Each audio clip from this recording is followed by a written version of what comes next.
na subsidiaries itu akina Simlo nitubotete kunyitanira na thirikari ya Kenya na andu aria mothe me thiini wa iwango mbalimbali cia thirikari na aria mothe me bungeni niketha tubote kuburana na mutikenderwe mbegu na mutikiwe mbegu mutikabenwe ni mikora mwenderwe mbegu cia ile itesio mbegu fake. Tumeona fake seed katika eneo la Rift Valley hasa sehemu za Bomet, tumeona fake seed Central Kenya na vile vile Western Kenya, lakini serikali na Kenya Seed Company wana mbinu mbalimbali ambao wanafanya.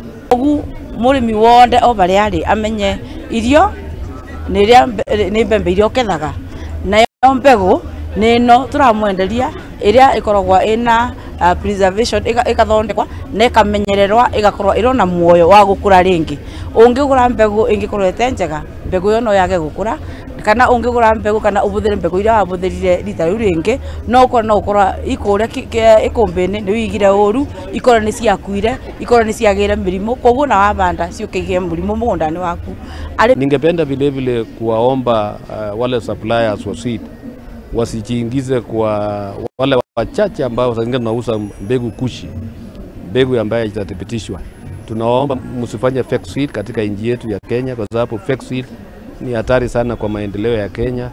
Tukifanya fake seed inaumiza Wakenya wetu, inaumiza wakulima wetu.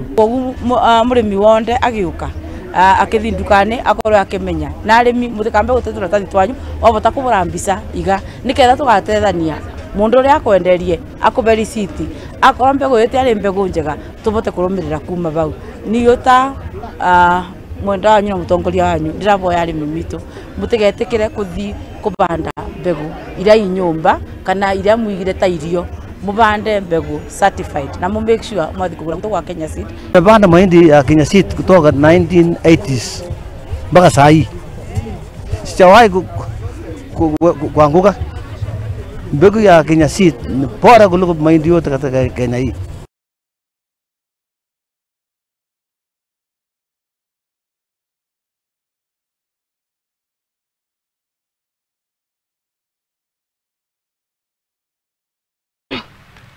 Na